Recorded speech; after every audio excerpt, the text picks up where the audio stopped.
London, 1824. Snow fell softly over St. Catherine's Orphanage when Anne Thorne heard her name spoken aloud for the first time in years.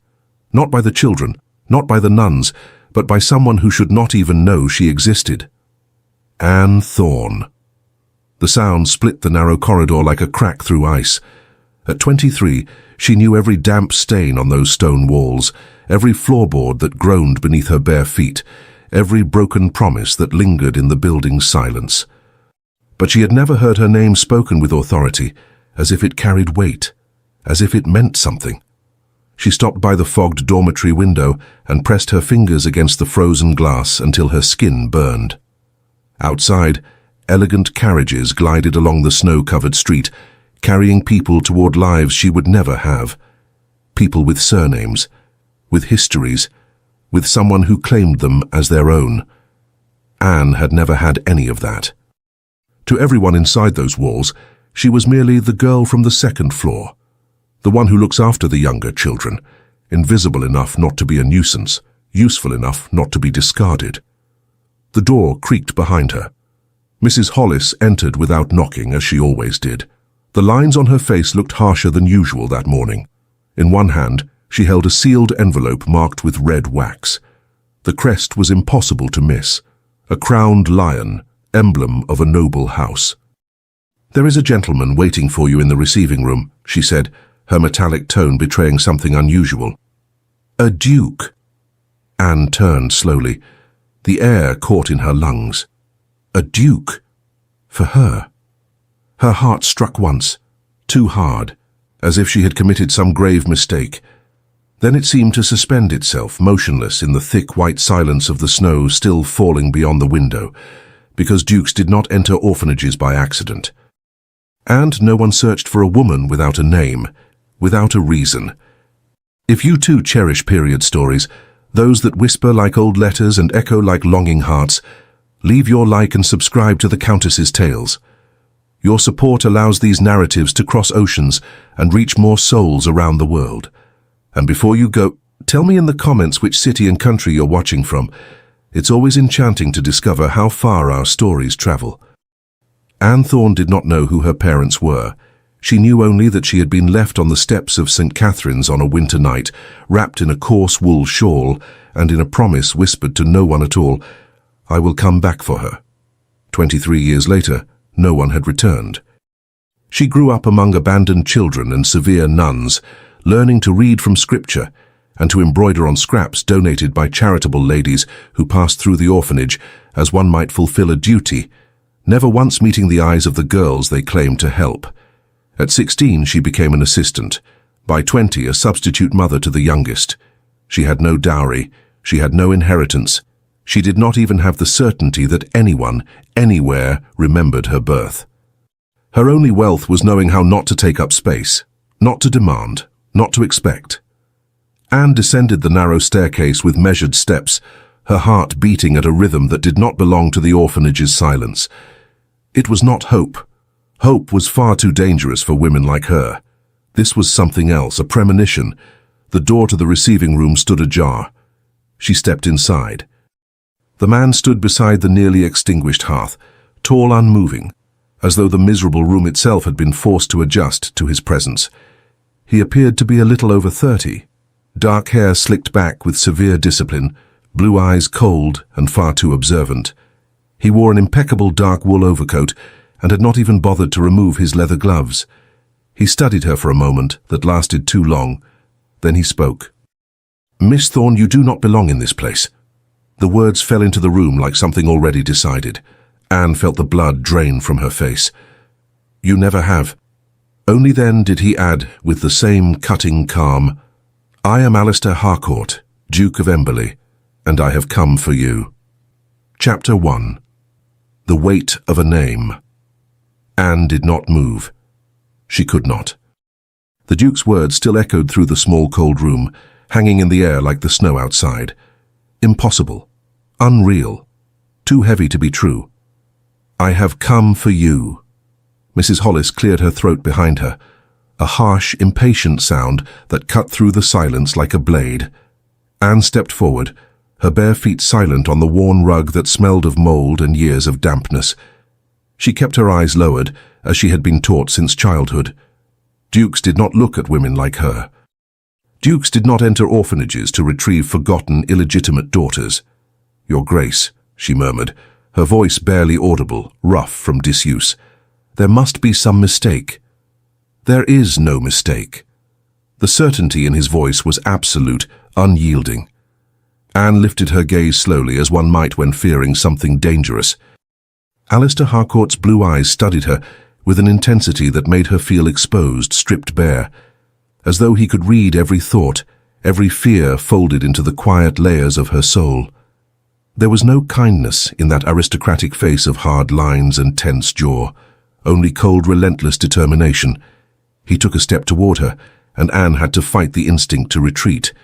"Your mother was Helen Thorne," he said, and Anne felt the world tilt, the ground vanish beneath her feet. Daughter of a textile merchant from Bristol, when she became pregnant, her family cast her out, cut all ties. For them, it was easier to pretend Helen had never existed. Anne clenched her fingers into her worn skirt, feeling the rough weave of cheap cotton beneath her palms. Helen. Her mother had a name, she had a city, she had a story, and a family that erased her, as if erasure were easier than love. "She worked briefly on an estate in Kent 24 years ago," Alistair continued, his voice controlled, every word measured. "In the summer of 1800. After that, she was alone. She died in childbirth here in London, in a boarding house near the Thames." The words fell like stones into still water, sending ripples that never settled. Anne closed her eyes for a moment, drawing in the cold air scented with burnt candle wax and old wood. It should not hurt. She should not allow herself to grieve someone she had never known, never held, never heard speak her name with tenderness. But it did, like an old wound that had never fully healed. "Then why—" she began, but Mrs. Hollis interrupted, her shrill voice shattering the moment. "Your Grace, surely you understand that the girl has no preparation whatsoever for life beyond these walls. She knows nothing of society. She has no refined education." "That does not concern me," Alistair cut in without taking his eyes off Anne, as though the matron did not exist. "She is her father's daughter, and that changes everything. Her father's daughter." Anne lifted her chin and, for the first time since entering the room, held his gaze without retreating. There was something in that statement, something unspoken, sharp as a blade he carried with care. "Who was my father?" she asked. And her own voice surprised her, steady, clear, alive. The silence that followed was thick, heavy as molten lead. Mrs. Hollis held her breath. Alistair remained still, only his jaw tightening slightly, his gloved fingers curling before slowly relaxing. "Your father," he said at last, each word placed as though final, "was Edmund Ravenshire, the Earl of Ravenshire." The ground vanished completely beneath Anne's feet. Her father, an earl. She was not merely a forgotten mistake, a discarded child, a tolerated shadow. The blood that ran through her veins, the same blood that had rendered her invisible for 23 years, was Ravenshire blood. "This is absurd," Mrs. Hollis burst out. "This girl has no proof—" "I have the will," Alistair interrupted, reaching into the inner pocket of his overcoat and withdrawing a folded document. The paper was thick, official, sealed with red wax. "Drafted 3 months before the Earl's death, legally registered in London and Kent." Anne could barely breathe. "Edmund Ravenshire left a substantial inheritance to Anne Thorne, daughter of Helen Thorne, born January 1801, he continued. "Income from a commercial property in Bristol, shares in 2 shipping companies, and an annual allowance of £1,200. £1,200. The number made no sense. It was more than Anne could earn in an entire lifetime of labour. It was not generosity. It was organised guilt, a belated attempt to compensate for a silence that had lasted 23 years. All placed in trust, Alistair added, structured so that no legitimate heir may contest it. Anne felt her legs weaken. "But there is a condition," he said, his tone becoming more formal, almost uncomfortable. The will requires a legal guardian until you reach the age of 25 or marry. Someone to administer the estate, protect your interests and prepare you to manage your fortune. Anne swallowed hard. And who? I am, Alistair replied simply. The Earl named me executor and legal guardian. It was not a request. It was a legal imposition. Refusal would mean defying a registered will. The word fell like ice. Imposition. I am an administrator before I am a duke, he added, his tone not arrogant, merely factual. And I do not allow estates to be squandered. Nor people. Anne tried to arrange the world inside her head. Why did he do this? She asked. Why now, when he never came? Because Edmund Ravenshire was a coward, Alistair said, and for the first time there was something almost human in his voice. He loved your mother but lacked the courage to defy society. He kept the secret, lived with the guilt, and in the end he could not die carrying it. He stepped closer. On his deathbed, he told me everything. Gave me the letters, the proof, and asked that I find you, that I ensure you received what was yours. A pause. And that you learned to live in the world he prevented you from knowing. Anne felt small and immense at once, rich and disposable, acknowledged and delayed, as though she had arrived too late to her own life. What do you expect of me? She asked, needing something solid. That you come with me to Emberley Hall, Alistair replied, that you accept the legal guardianship, that you learn to manage your inheritance. His gaze pierced her. And that you become the woman your father should have allowed you to be from the beginning. And if I refuse? He inclined his head. Then the inheritance will remain untouched until you turn 25. And until then, you will remain here. Anne looked down at her hands, cracked, red, hands that may never have belonged to her until now. I need time to think, she said, knowing it was a lie. She had already chosen. But women like her learned early that certainty could be mistaken for desperation. You have until dawn tomorrow, Alistair replied. Send word to the residents in Mayfair. He left without a farewell. Anne remained there, alone with Mrs. Hollis, with the cold, with the weight of a name she had never known belonged to her. Outside, the snow continued to fall.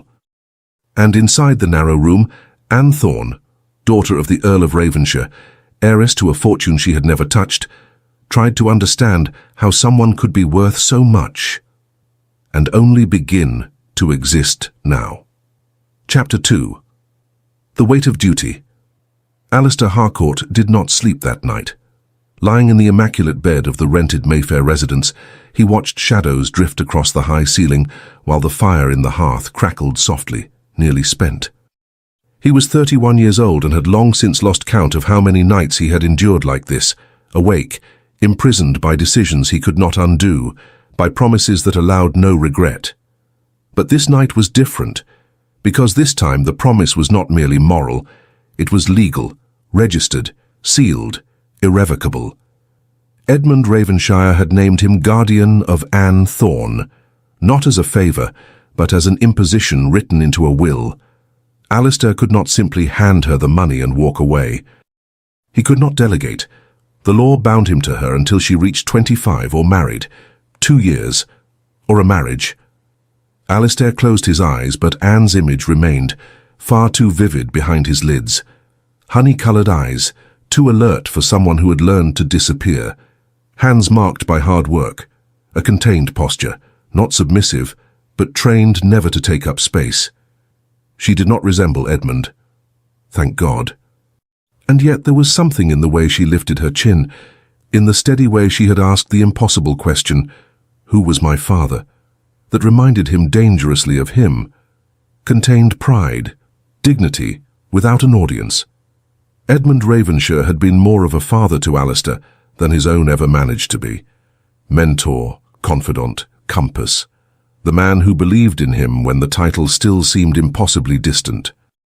And who, on his deathbed, gripping Alistair's hand with desperate strength, confessed the secret he had carried for 23 years. There is a girl, my daughter. Helen died in childbirth. I left her at an orphanage. I did not have the courage. Edmund had wept, a grown man, a respected earl, crying like someone who had finally lost the right to postpone his reckoning. I left her an inheritance, protected. But she will need to learn how to live in this world. She needs someone I trust. Promise me, Alistair. And Alistair had promised, because Edmund had asked, because he owed him more than he could ever enumerate, because men like Alistair Harcourt did not choose which duties to fulfill. Still, Edmund had been dead for 2 months, and Alistair had taken 8 weeks to keep his promise. Estates, meetings, the House of Lords, pointless social dinners, everything seemed urgent until it no longer was. And in the meantime, Anne had been washing clothes in a freezing orphanage, unaware that a fortune waited for her in silent vaults. Alistair rose and went to the window. London slept beneath the snow, indifferent. How many broken promises had that city absorbed without flinching? This would not be one of them. Edmund had trusted him. And he would not fail, even if it meant teaching a young woman raised in an orphanage how to manage commercial assets, revenues and investments meant to sustain generations. The problem was not the task. The problem was what he had felt upon seeing her. Not pity, not exactly curiosity. Anne had not cried, had not begged, had not shrunk when the truth was revealed. She had simply listened, like someone accustomed to surviving blows far heavier than words. Alistair pressed his fingers against the frozen windowsill. He needed control. He always had. Control had kept him intact after his mother's death. Control had sustained him through his father's rigid upbringing. Control had made him a respected duke when he inherited the title at 28, after his brother's sudden death. And control would keep him distant from Anne Thorne. She was his legal ward, his responsibility. Men of honor did not confuse duty with inclination, even when inclination arrived disguised as curiosity. Morning came with fresh snow and a note delivered by a mud-splattered messenger. Alistair recognized the handwriting at once, large, careful letters from someone who had learned to write too late in life. He unfolded the paper and read, "I accept your guardianship, Anne Thorne." Nothing more. No gratitude, no emotion. Only direct acceptance, like someone who understood contracts because she could not afford to refuse them. Alistair folded the note slowly. That, he realized, was strength, not docility. An hour later he returned to St. Catherine's. Anne was waiting. She wore the same simple dress, but now had on worn boots and held a small cloth bundle. "Are you ready?" he asked. "Yes," she replied. "That is all I have." All. 23 years condensed into a bundle of fabric. In the courtyard a servant waited with a pair of new boots, plain, warm, appropriate. "For the journey," Alistair said. "I hope they fit." Anne hesitated before accepting them, not out of pride, but because she had learned early that nothing new truly belonged to her for long. She put them on with excessive care, as if the leather might vanish at the slightest misstep. "Thank you," she murmured. "They fit." During the journey, they sat on opposite sides of the carriage. The distance was proper, necessary. Anne watched the world through the window with quiet focus, not distracted. Assessing. Alistair noticed, and it unsettled him. "When we arrive at Emberley Hall," he said at last, "Mrs. Keating will attend to your immediate needs." Anne nodded. "But starting tomorrow, your training begins."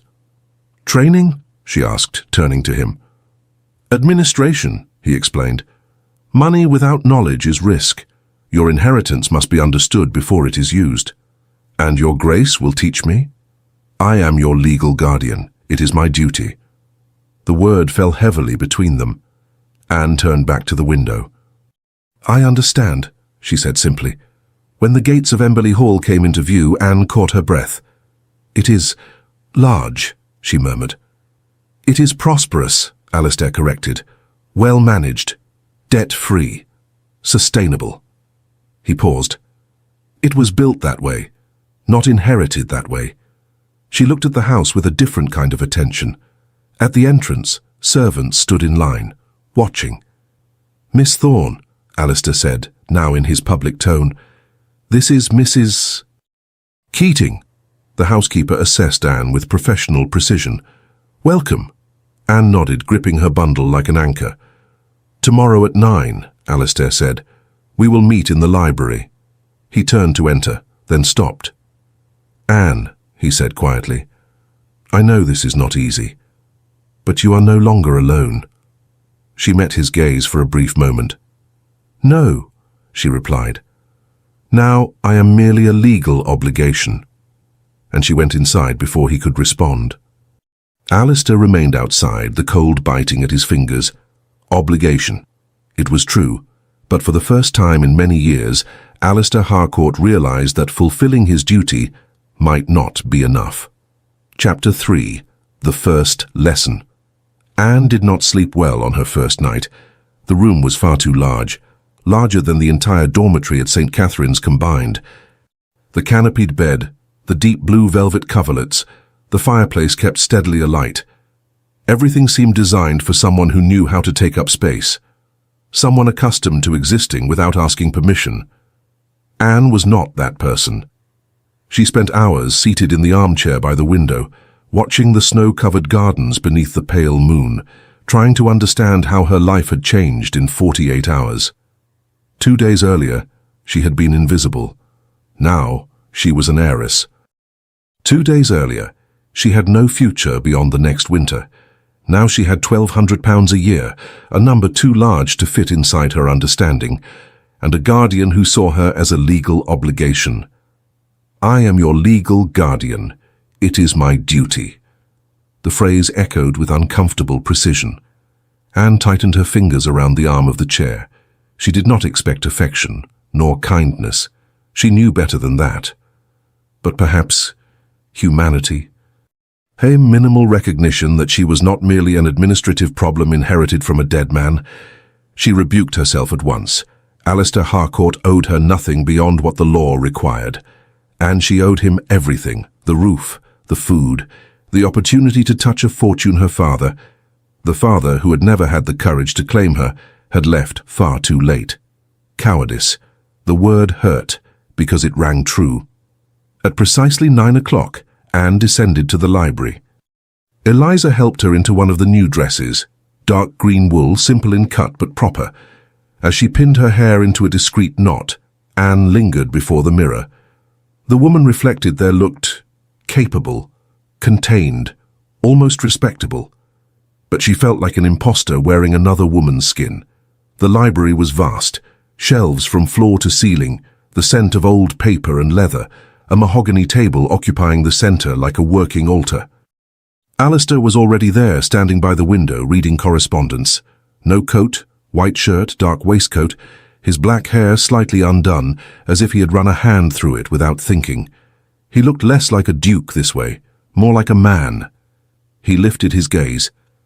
"Punctual," he said. Not as praise, merely observation.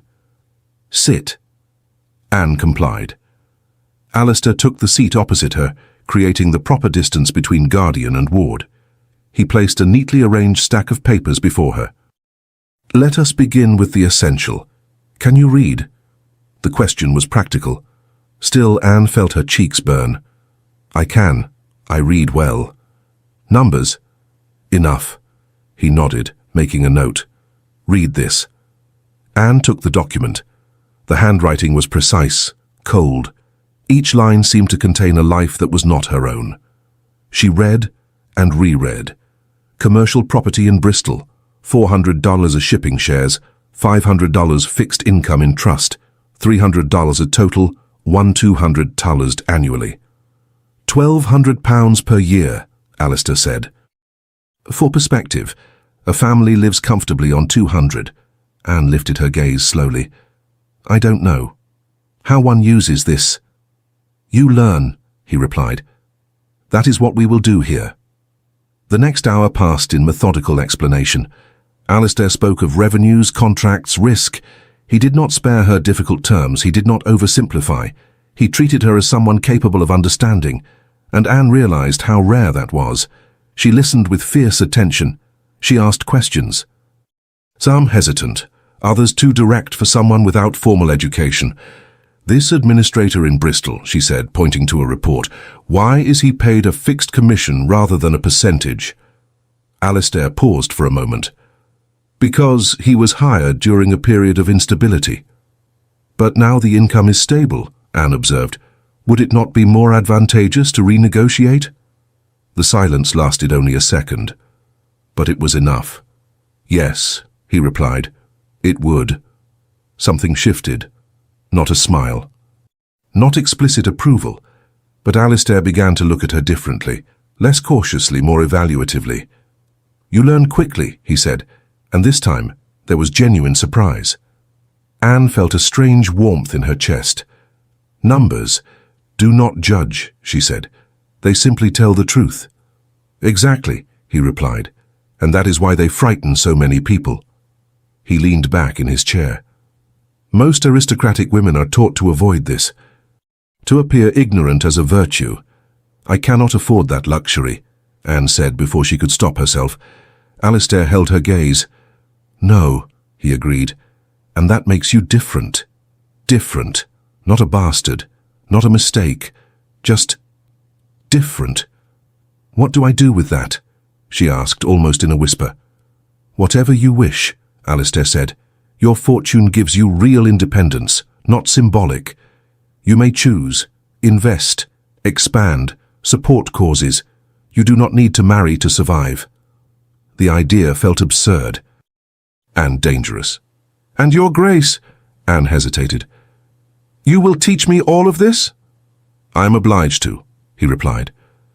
The word fell cold again. "But I will teach you." "Obligation." Anne nodded. When she rose to leave, she stopped at the door. "May I ask something?" "Yes."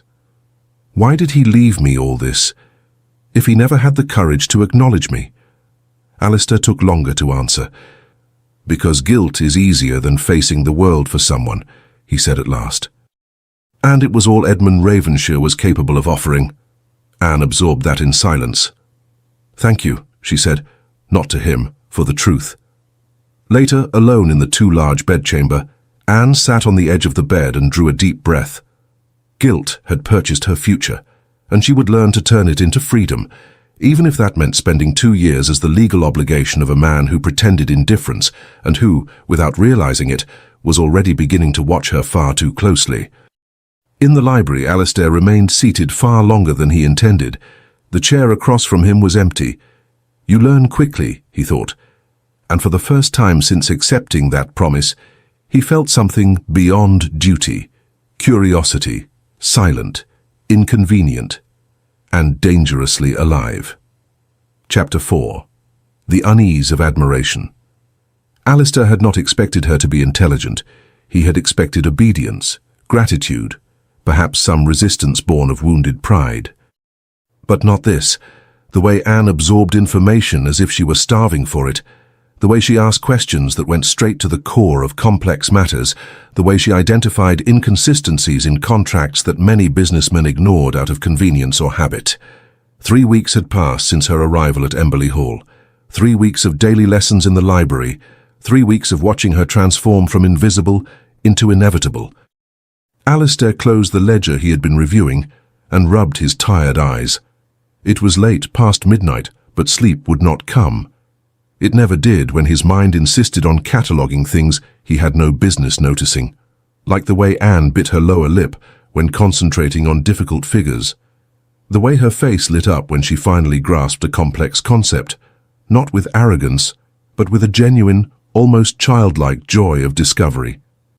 The way, 3 days earlier, she had pointed out an issue in the Bristol storage contracts that Alistair himself had failed to notice.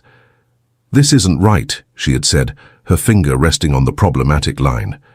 "If the property is worth more now than it was 10 years ago, why has the rent remained the same?" And Alistair, who prided himself on managing Emberley Hall with impeccable efficiency, had been forced to admit, because the estate's solicitor was negligent or incompetent. Anne had looked at him with those honey-colored eyes that seemed to pierce masks, not with defiance, but with something far more dangerous, quiet equality. "Then we should correct it. We." As if they were partners, as if she had the right to use the plural. And Alistair, instead of correcting her, had nodded.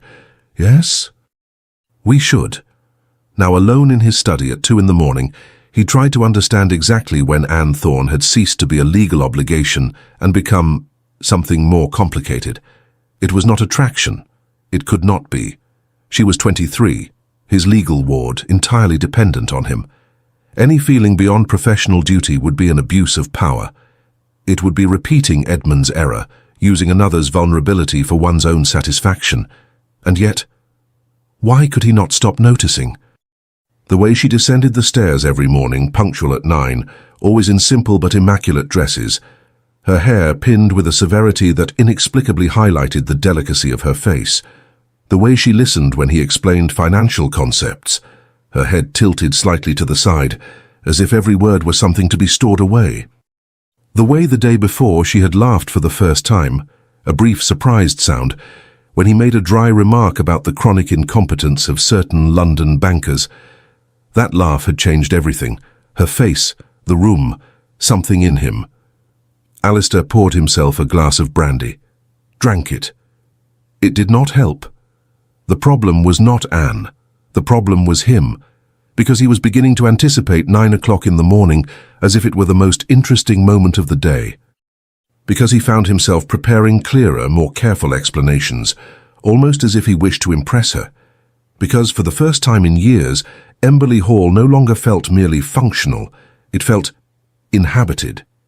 And that was dangerous. The following morning, Alistair entered the library determined to restore the proper distance. Anne was already there, seated at the table, reviewing the documents he had left for her to study. She wore a light brown dress, practical and discreet. She did not look up when he entered, too focused on her reading. "Good morning," Alistair said, keeping his tone professional. "Good morning, Your Grace," she replied without lifting her gaze. "I found something odd in the East India Company share reports." Of course she had. Alistair approached, maintaining a careful distance, and looked over her shoulder at the document. "What is it?" Anne pointed to a column of figures. "Dividends fell 8% last quarter, but the report does not explain why. It simply records the lower amount as if it were normal." Alistair frowned, pulled a chair closer, and sat beside her to see better. Too close.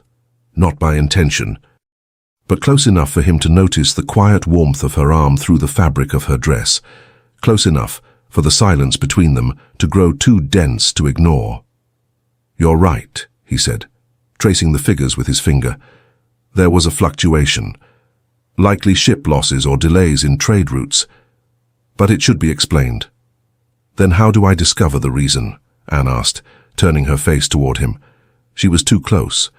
Alistair could see faint golden flecks in her honey-colored eyes. He could catch the light scent of lavender, simple, clean, almost domestic. He moved away at once. "By writing to the company and requesting clarification," he said, standing and restoring the safe distance he should have maintained from the start. "It is your right as a shareholder. May I do that?" Anne looked genuinely surprised. "You not only may," Alistair replied, "you must. Money without oversight is money wasted." He walked toward the window, needing space. "Companies rely on the ignorance of their shareholders, especially women." "But I understand," Anne said. There was no pride in her voice. There was something new, emerging confidence. "Yes," he agreed without turning around. "You do." The silence that followed was different, not awkward, charged. "Your Grace?" Anne spoke at last. "May I ask a personal question?" Alistair turned carefully. "That depends on the question." "Why do you do this?" she asked, her eyes fixed on him. "Not merely fulfill the guardianship legally, but truly teach me. You could keep the money in trust and simply ignore me until I turn 25. It was a fair question, and a dangerous one, not because it demanded emotion, but because it forced him to look at something he preferred to keep unspoken. Alistair had no ready answer, only the uncomfortable certainty that fulfilling this guardianship had required more attention than it should have, more presence, more care. Things he did not analyze, did not question. He simply did them, as he did everything he considered duty. So he answered only, Because I promised Edmund I would prepare you, and I keep my promises. It was the correct answer, sufficient. It closed the matter without leaving room for interpretation. Anne nodded, returning her gaze to the papers before her. Of course, she said, duty. The word held no irony, no bitterness. It came as observation, as something learned too early. Alistair opened his mouth to say something, anything that would not sound so final, but she interrupted him first. Shall we continue the lesson? She asked, already resuming her professional tone. I would like to learn how to draft the letter to the company. There was a brief hesitation, not emotional, practical. Then he nodded. Yes, of course. They worked for another hour in focused silence. He dictated. She wrote, both remaining strictly within what was safe, measurable, neutral. Still, when Anne left the library, Alistair realized the room felt larger than before, empty in a way that was difficult to explain, not because something had been said, but because something was no longer possible. That afternoon he retreated to his study and summoned Mrs. Keating. Miss Thorne is adapting well? He asked, in the same tone he used for administrative matters. The servants treat her appropriately. Yes, Your Grace. She is discreet, polite, the housekeeper replied. She paused, brief, measured. But she spends a great deal of time alone.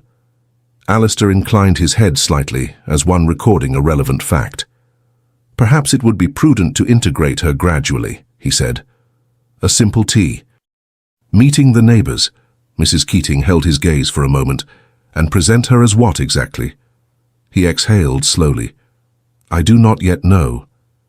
If I may, Your Grace, she continued carefully, Miss Thorne does not require introductions just now.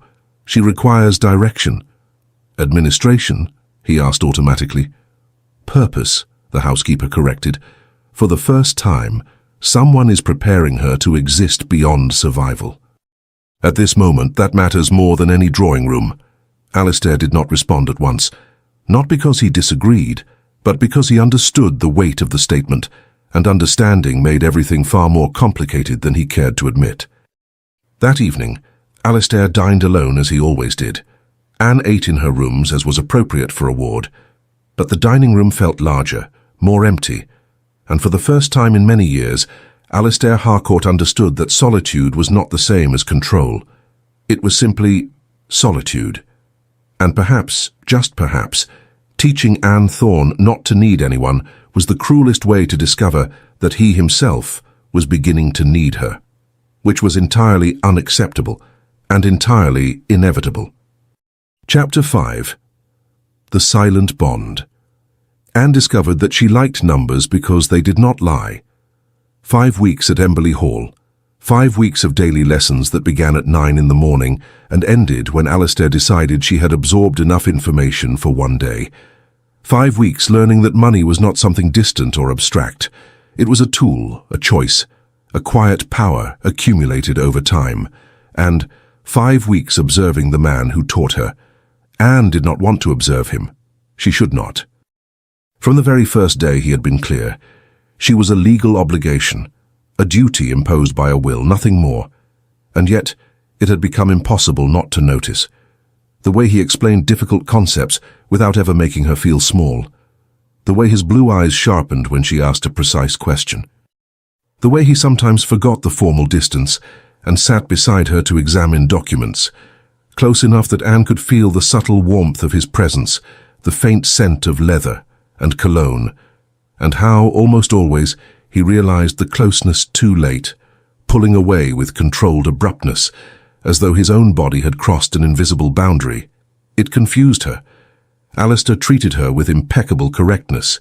He never touched her beyond what was necessary. Never made personal remarks. Yet there were moments, too brief to confront, too intense to ignore, when Anne caught him watching her with an expression she could not name. It was not desire. It was not pity. It was conflict, as though admiring her were an error committed against his own will. That morning, Anne descended to the library at precisely 9, carrying the notebook in which she recorded everything. Concepts, figures, ideas. It had become a precious object, Concrete proof that she was not merely occupying space in that house. She was learning how to exist within it. Alistair was already there, but not in his usual position by the window. He was seated at the table, surrounded by letters and reports, his shoulders tense, his jaw set. "Good morning," Anne said, hesitant. He looked up. There was weariness there. Not ordinary physical fatigue, but something deeper. Concern. "Good morning," he replied. "Sit." "We have a problem." Anne's stomach tightened. "A problem?" Alistair slid a letter toward her. "From the administrator of the Bristol property. There is a dispute with the primary tenant. He refuses to accept the rent increase and threatens to take the matter to court. He claims the original contract guarantees him indefinite renewal without adjustment." Anne read quickly. The tone was defensive, almost aggressive. "But we identified that clause as problematic," she said. "We had an addendum drafted." "Which he refused to sign," Alistair replied, running a hand through his hair. "Without the signature, the original clause prevails." Anne drew a steady breath and reread the document, her mind already calculating. How much does he currently pay? £200 annually. And how much should he pay? About 350, given the market. How long has he occupied the warehouse? Alistair consulted another paper. 12 years. Anne did the calculation almost without noticing. Then he has saved nearly £1,800 by paying below fair value. Exactly, Alistair said, now watching her with full attention. Anne fell silent for a few seconds. He depends on the warehouse for his business? Yes, textile imports. Then we cannot treat him solely as an adversary, she said slowly. We must offer him something he values. Alistair leaned forward. Such as? Anne tapped the contract. Stability. The current contract is annual. He lives under constant uncertainty. If we offer a 5-year contract with adjusted rent, fixed for that period, he gains security. We gain fair income. The silence that followed was dense. Alistair stared at her as if seeing something new, something that had always been there, now finally revealed. Then he smiled, not the social smile, not the polite one, but a slow, genuine smile, heavy with recognition. That is brilliant, he said. It is not only logical, it is strategic. Anne felt her face warm. It is simply seeing both sides. It is more than that, he corrected. It is leadership. He spoke her name then, too low to be necessary, too intimate to be casual. Anne. The sound made her heart falter. Thank you, she murmured. Their fingers drew close when they both reached for the same document. They did not touch, but the simultaneous withdrawal was too swift to be coincidence. The air shifted. Alistair was the first to break the moment. I will draft the proposal today, he said, already reclaiming his professional tone. And you will learn how to do this as well, drafting contracts, negotiating terms. Your Grace will teach me? Yes, he replied, not looking at her. It is part of the guardianship. Guardianship. The word fell between them like a door closing. Anne opened her notebook, but before she could write, she heard him speak again. Anne. She looked up.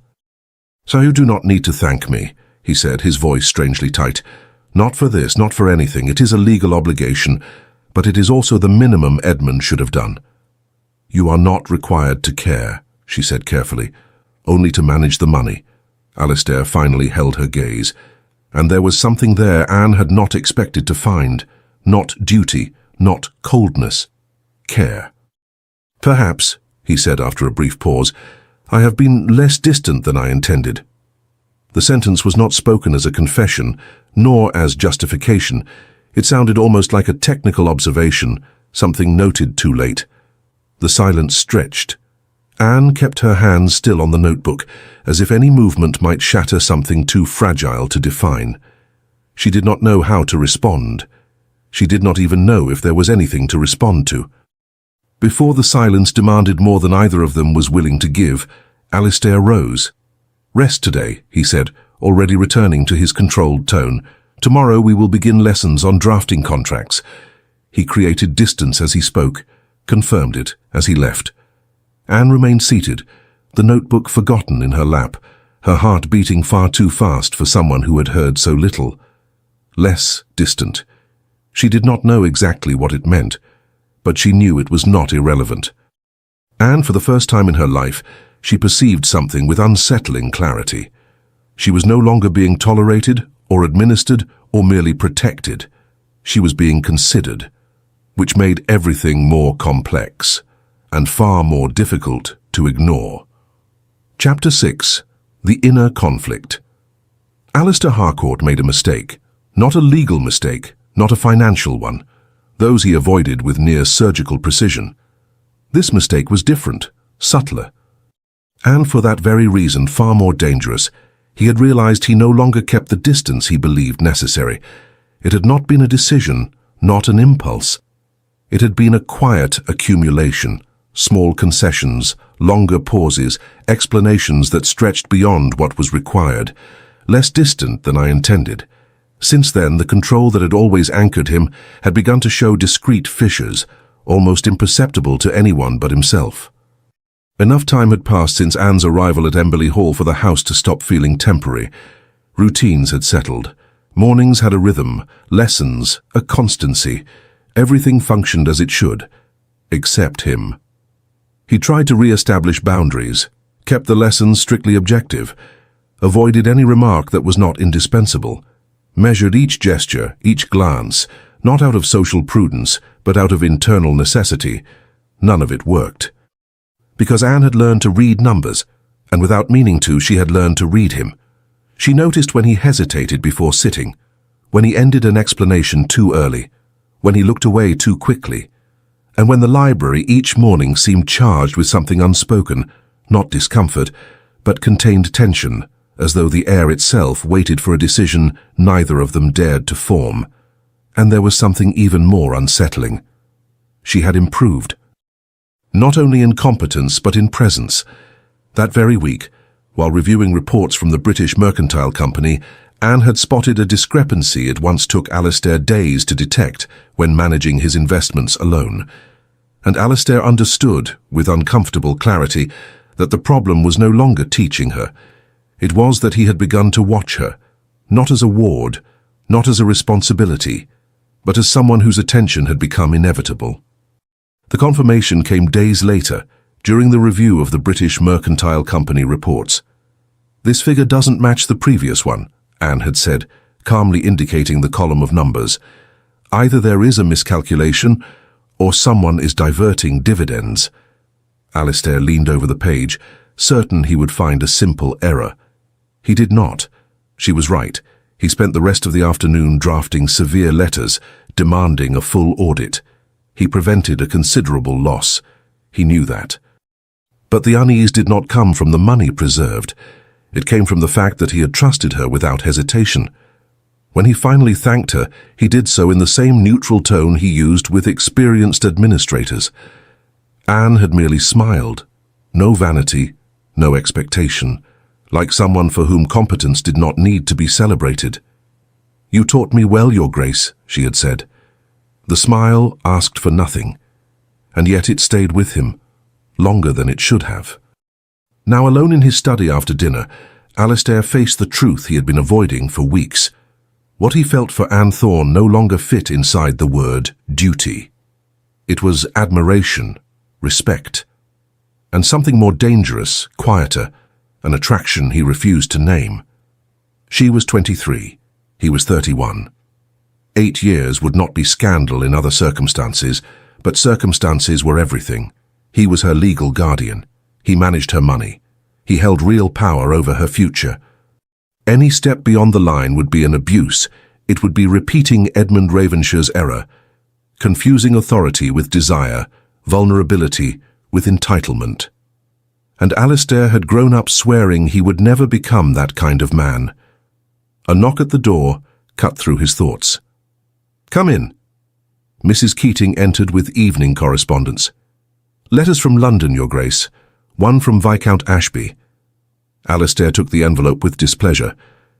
Ashby never wrote without reason, and the reason almost always involved improper curiosity. He read the letter, his brow tightened. "Is there a problem?" the housekeeper asked. "Lady Catherine Hollister is planning a dinner next week," he said, his voice tense, "and she strongly suggests that I bring Miss Thorne." Mrs. Keating stiffened. She already knows of the young lady's existence. "The entire county does," he replied bitterly. "Servants talk, neighbours watch. It is impossible to hide a woman living at Emberley Hall for so long." "And do you intend to accept?" Alistair fell silent. Refusing would be a direct insult to the most influential woman in the region. Accepting would expose Anne to cruel judgment before she was ready, before he was ready to watch her be judged. "I don't know," he admitted. Mrs. Keating inclined her head. "You have prepared her well. Perhaps it is time to trust that." He looked up, unsettled. "Preparing and protecting are not the same?" "No," she answered calmly. "Preparing is giving tools. Overprotecting is keeping someone dependent." The truth stung because it was precise. But there was another reason, harder to admit, for delaying any social introduction. One Alistair refused to name. He did not want to see her watched, assessed, courted. Anne, with fortune and intelligence, would be desired. And the thought of watching her leave, of seeing her choose another, stirred something that felt dangerously like jealousy, ridiculous, unacceptable, too human. "I will reply tomorrow," he said, ending the matter. The next morning Anne entered the library and immediately sensed something was different. Alistair stood by the window, unmoving, staring at the frost-covered gardens as though he did not see them. "Good morning," she said cautiously. He turned. Conflict lived in his blue eyes. "Good morning, sit. We must speak." She obeyed, her stomach tightening. "We have received an invitation," he said. "Lady Catherine Hollister requests your presence at a dinner." "Requests or demands?" Anne asked. A brief smile without humour. "With Lady Catherine there is no distinction." "And your Grace, will you accept?" He folded his arms. "I wanted to hear from you." Her surprise was genuine. "My opinion?" "You will be the target of judgment," he replied. "You decide." Anne thought for a few moments. "I will be judged either way," she said at last. "But now I know who I am, not by the name they gave me, but by what I build. I know my worth." She rose, steady. "Accept the invitation." "I will go." Something shifted in him, not relief, but deep recognition. "You are brave," he murmured, "or simply tired of being afraid." He took a step toward her, stopped, fought himself. "Anne," he said, his voice low, "at the dinner, I will not be able to defend you openly. Distance is expected between guardian and ward." "I understand," she replied, even though it hurt. "I will be alone." "No," he said, moving closer than he should have. "You never will be." He touched her shoulder. A brief chaste gesture, and yet heavy with intention. "Even if I am not at your side, you have me." Anne felt the world suspend itself. "Alistair," she whispered. His name, without title, without shield. He froze. The sound struck him like naked truth. He stepped back at once. "Forgive me," he said, composing himself. "That was inappropriate." "It was not," she replied, steady. "It was human." He held her gaze for a moment too long, then turned away. "I will accept the invitation. Mrs. Keating will see to what is necessary. The dinner is in 6 days." "Yes, Your Grace." But something had changed. He had touched her. He had said she was not alone. He had let the conflict slip through the control he tried to maintain. And Anne, who had learned to read numbers, was now learning to read men. And she saw something dangerous there, something that could become love or ruin. Perhaps both. Chapter 7. The Awareness of Love. Anne spent the 6 days leading up to the dinner preparing as one prepares for a silent battle. Mrs. Keating conducted the etiquette lessons with implacable precision, the exact angle of the head in a curtsy, the proper rhythm for lifting a teacup to one's lips, the art of replying without revealing. and of remaining silent without appearing submissive. Eliza assisted with the choice of dress. Silk in a soft bronze hue, discreet enough not to provoke, elegant enough to forbid disdain. None of it, however, prepared her for what truly unsettled her. Since that morning in the library, the brief touch to her shoulder, the low-spoken words, "You have me, always," something had shifted within her. Not loudly, not dramatically, but Anne, who had never been a priority in anyone's thoughts, felt something give way inside, and she understood with a clarity that terrified her. She was falling in love with Alistair Harcourt, not with the title, not with the protection, but with the man who taught with genuine patience, who respected her intelligence, who visibly struggled against something he dared not name. And that was dangerous. He was her guardian. He held authority over her inheritance, her immediate future. Any feeling could be mistaken for gratitude, dependence, projection, except it did not feel like that. It felt like choice, like recognition, like love taking root where it should not exist. On the night of the dinner, Anne descended the stairs with her heart beating out of rhythm. Alistair waited in the entrance hall. The dark evening coat fit him perfectly, but that was not what held her attention. It was his gaze, too contained to be neutral, too intent to be merely polite, a look that lingered 1 second longer than propriety allowed before he composed himself. The bronze silk dress followed her silhouette with deliberate restraint. No excess, no plea for permission. Her pinned hair left her face exposed, steady, serene. There was something there she had not learned at Emberley Hall. Presence. Alistair felt the impact before he formed the thought, and it angered him, because his first reaction had not been rational. It had been immediate, physical. God. He reined himself in just in time. "You are appropriate," he said, the word controlled enough to betray the effort it took to choose it. Appropriate was a convenient lie. She was striking, and he knew it. "Thank you," Anne replied, unaware of the full measure of what she had provoked. He offered his arm.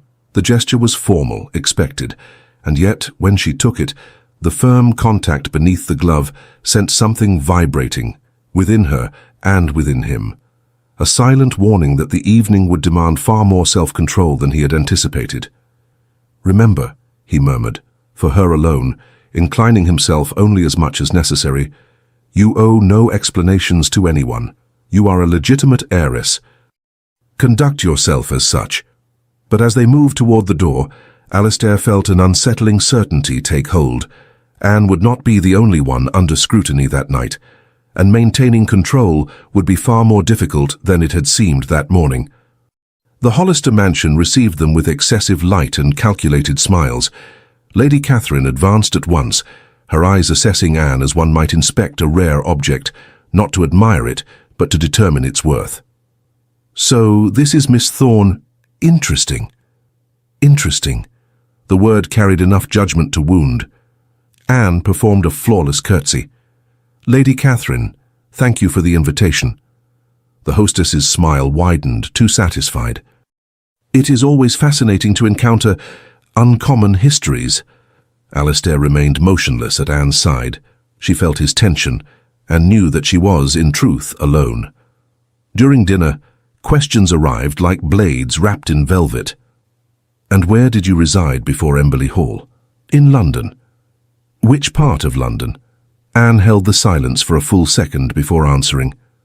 "At St. Catherine's Orphanage." The pause that followed was nearly theatrical. Lady Catherine laughed softly. "Extraordinary, and now under the protection of a duke.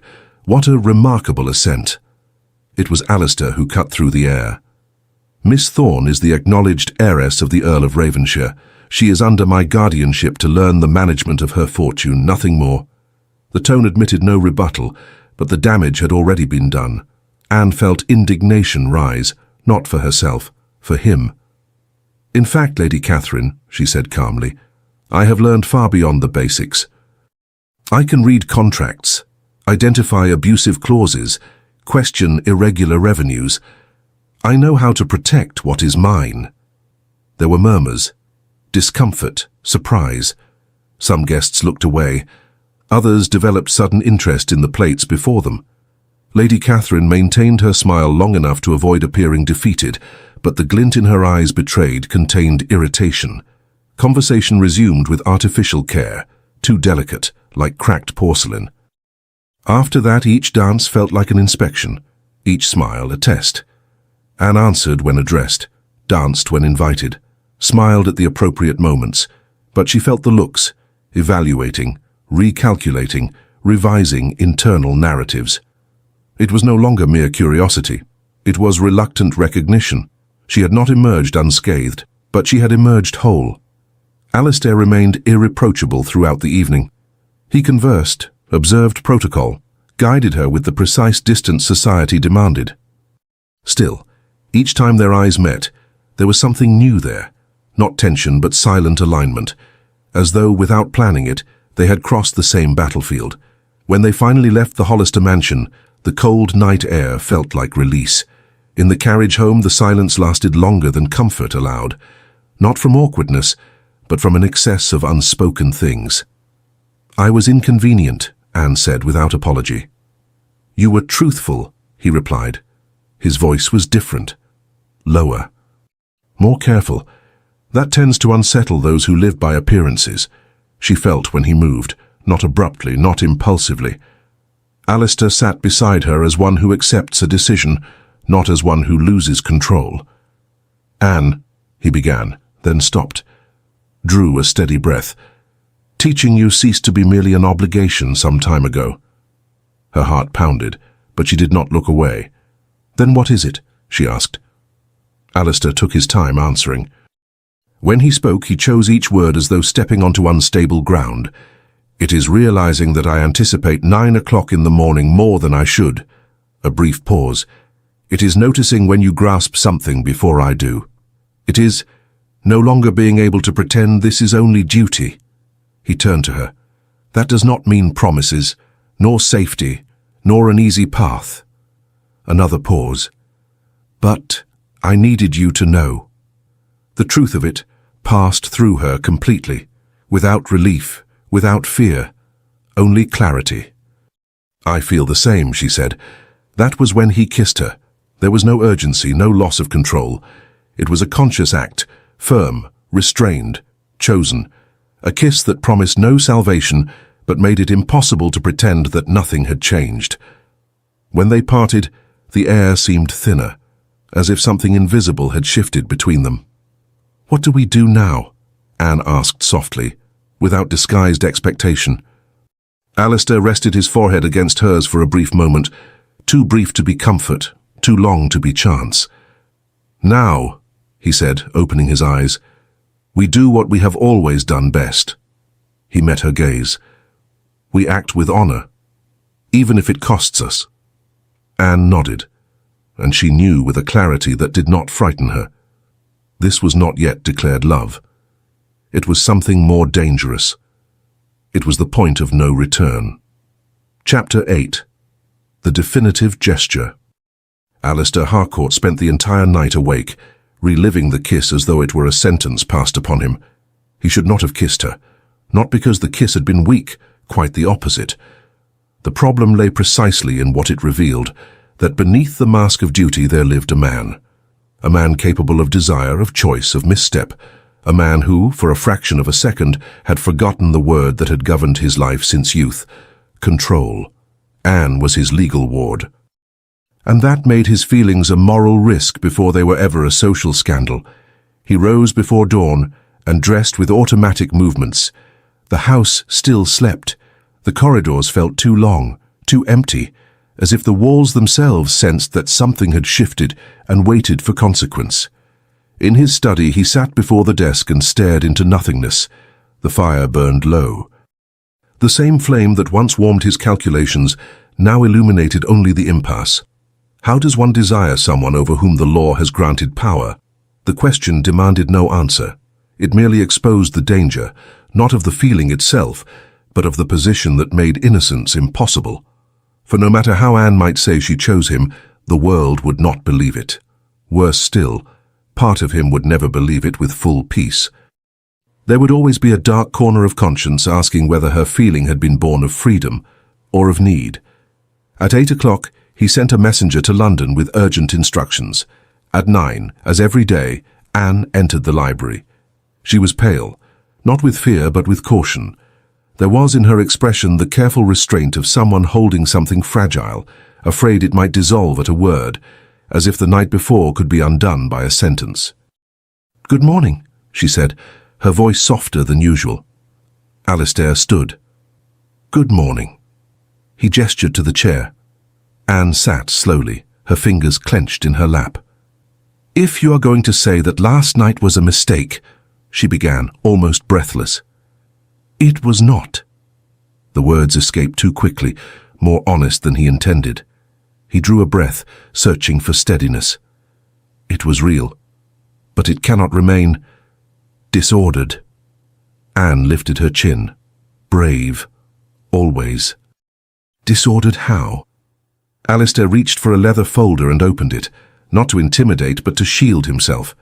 Papers, when properly wielded, were the only armor the world respected. "While I am your guardian, any feeling between us will be treated as suspect. It does not matter what you feel.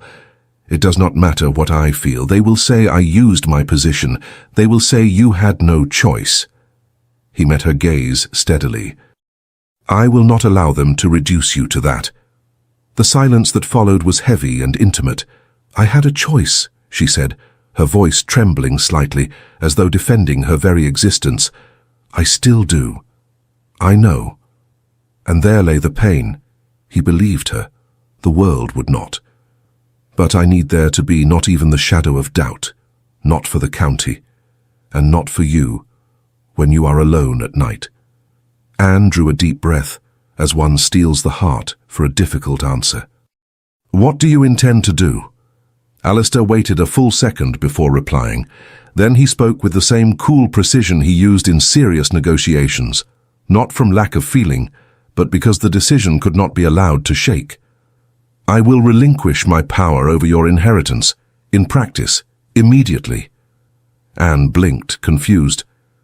"But the will names me guardian until you are 25 or married. That does not change." He raised a document. "But the law allows for power of attorney, co-administration, independent oversight. It allows me to fulfill the role without holding control." She rose slowly. "You are saying you will give me everything?" Alistair walked to the window, his hands clasped behind his back. When he spoke again, his voice was lower, more human. "I am saying I will make you free enough to choose me without the world, or you yourself being able to call it disguised gratitude." Anne stepped closer, stopped a few paces away. "And if I say that, perhaps—" She inhaled. "Perhaps this is already love." The word hung between them, fragile and far too dangerous to touch. Alistair closed his eyes for a moment, as if restraining something before it crossed an irreversible line. When he met her gaze again, there was no refusal, only too much care to allow illusion. "Then you must know," he said quietly, "that such a feeling can exist only if it is free of every shadow. Even mine." He stepped back as though his body knew before reason. "When the ground beneath your feet no longer depends on me," he continued, "when every decision, every choice, every risk is entirely yours, then what you feel cannot be mistaken for gratitude, necessity, or circumstance." A short, painful pause. "I have summoned my solicitor. He arrives today. In 3 weeks the documents will be ready. From that point on, you will manage everything, decide everything." "Sign everything?" His voice faltered almost imperceptibly. "I will no longer be the center of your financial future." The words were honor, and for that very reason, they hurt. Anne raised her hand and touched his face with a gentleness that stripped him of defenses. "You are setting me free, so that you may ask for me, not so that you may claim me." His chest tightened. "Exactly."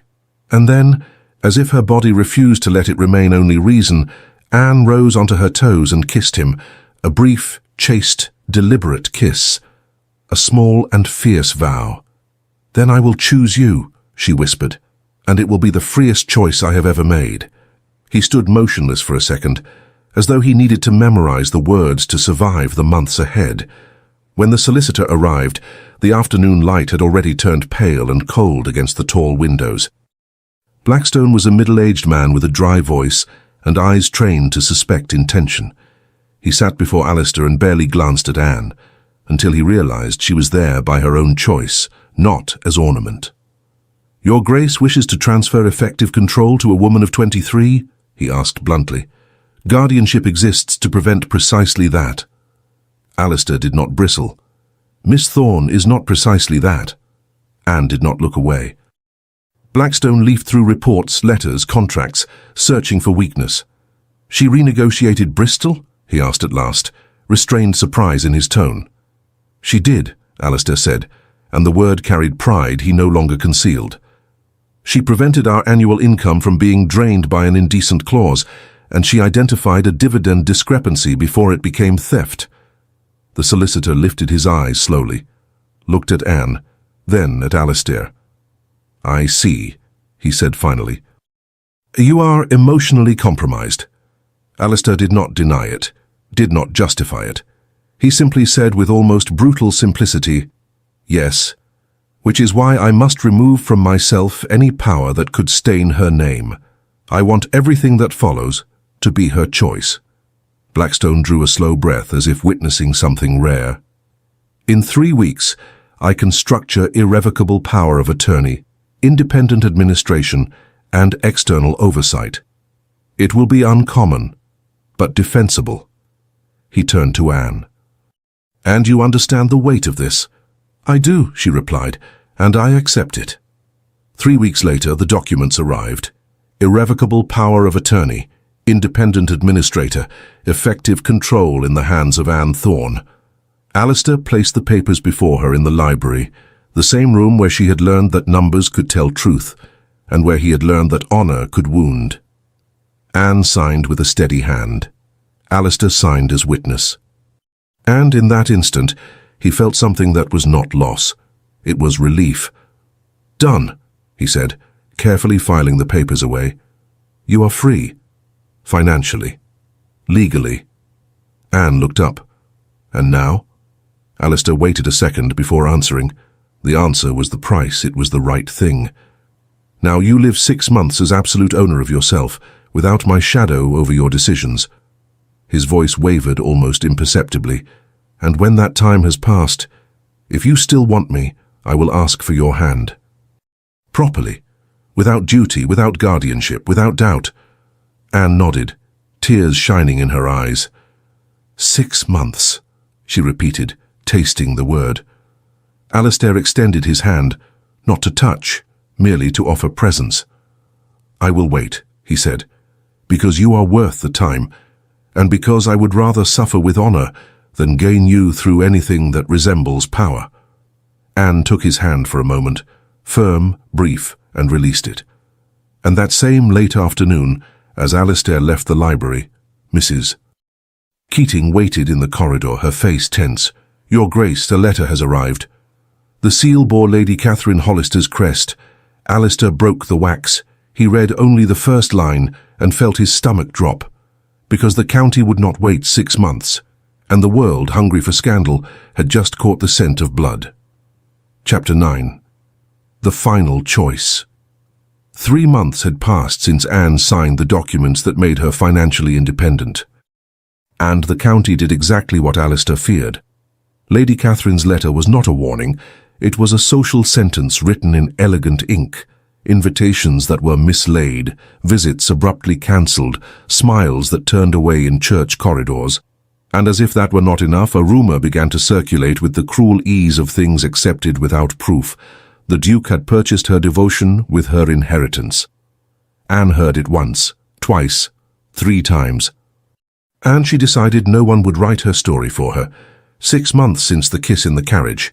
7 months since she arrived at Emberley Hall as a silent ward, carrying only a forgotten name and an inheritance she did not know how to use.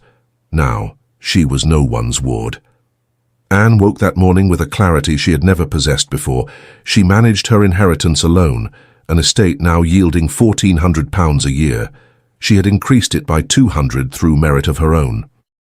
She had renegotiated contracts, rejected poor terms, detected fraud seasoned men had ignored.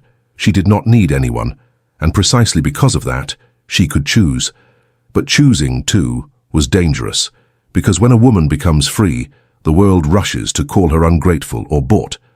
And Anne knew it. If she said yes to Alistair, they would call it dependence. If she said no, they would call it ambition. Either way, they would try to reduce her. There was only one way out. Simple, brutal, choose anyway. She walked to the window. The gardens of Emberley Hall were filled with late summer colour, alive, mature, so different from the hostile white landscape she had found upon her arrival. It was impossible not to notice the parallel. The last months had been strangely beautiful. Alistair had kept his promise. He maintained distance, no needless touch, no ambiguous words, no pressure. But there was respect, deep and constant. He consulted her on estate decisions. They dined together as equals. They debated politics, philosophy, administration. They disagreed at times. They laughed at others. And Anne realized something essential. She loved him more like this. Not as a savior, not as a guardian, but as a man who saw her and treated her as a partner. A knock at the door pulled her back into the present. "Come in." Helen entered with a tea tray and a sealed envelope. "From the Duke, miss." He asked that it be delivered this morning. Anne recognized the handwriting before she broke the seal.